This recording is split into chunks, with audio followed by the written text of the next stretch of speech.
এই মুহূর্তে আমরা আরও একটা প্রশ্নের দিকে একটু নজর রাখব। 2025 সপ্তম শ্রেণী গণিত প্রশ্ন, যেখানে পূর্ণমান 30, সময় রয়েছে 60 মিনিট। নিচের প্রশ্নগুলির উত্তর দাও। 1 গুণ 8, 2 কিলোগ্রামের 1/5 অংশ কত গ্রাম? উত্তরটা হচ্ছে 400 গ্রাম। 1 বস্তা চালের 0.75 অংশের দাম 1800 টাকা হলে এর 0.15 অংশের দাম নির্ণয় করো। 360 টাকা। 5-এর 7-এর কত গুণ করলে 4 হবে? উত্তরটা হচ্ছে 28-এর 5।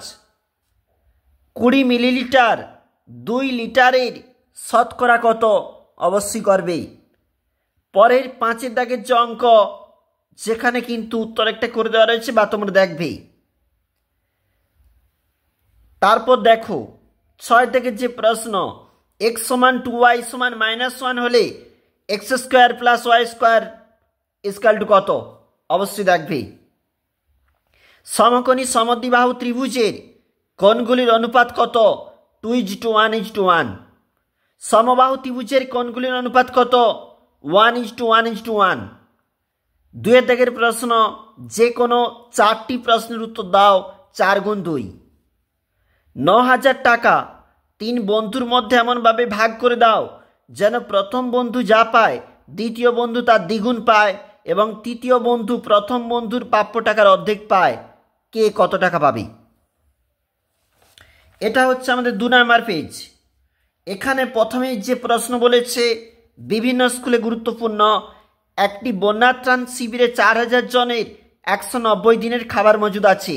অবশ্যই গুরুত্বপূর্ণ এই অঙ্কটা, অবশ্যই দেখবে। একটি খাতার দাম 6 টাকা 50 পয়সা হলে 15টি খাতার দাম কত? অবশ্যই গুণ হবে বা তোমরা দেখবে। এবং 4-এর দাগের যে প্রশ্ন, 5-এর দাগের প্রশ্নটা যেটা বলেছে অবশ্যই দেখবে, প্রতিটা প্রশ্নই গুরুত্বপূর্ণ। দেখো 3-এর দাগের যে প্রশ্ন, 4 গুণ 2 বলা রয়েছে, 4 নাম্বার করে রয়েছে মান নির্ণয়, রয়েছে যোগ করো, বিয়োগ করো, সরল করো এবং এছাড়াও রয়েছে যেটা ভাগ করো। অবশ্যই গুরুত্বপূর্ণ এই টাইপের অঙ্ক, বেশিরভাগ সমস্ত স্কুলে কমনের তালিকায়। নিচের প্রশ্নগুলির উত্তর দাও। 3 গুণ 2। জ্যামিতি থাকতে কি বলেছে দেখো, চাঁদা ব্যবহার না করে 75 ডিগ্রি অথবা 135 ডিগ্রি কোণ অঙ্কন করো। স্কেল ও পেন্সিলের সাহায্যে 60 ডিগ্রি কোণ আঁকো, সমদ্বিখণ্ডিত করো কোণটিকে। স্কেল এবং পেন্সিল কম্পাসের সাহায্যে ABC কোণ অঙ্কন করো, যার মান 60 ডিগ্রি। অবশ্যই গুরুত্বপূর্ণ রয়েছে। আমরা আজকে দেখছিলাম সপ্তম শ্রেণী গণিত থাকতে প্রশ্ন 2025।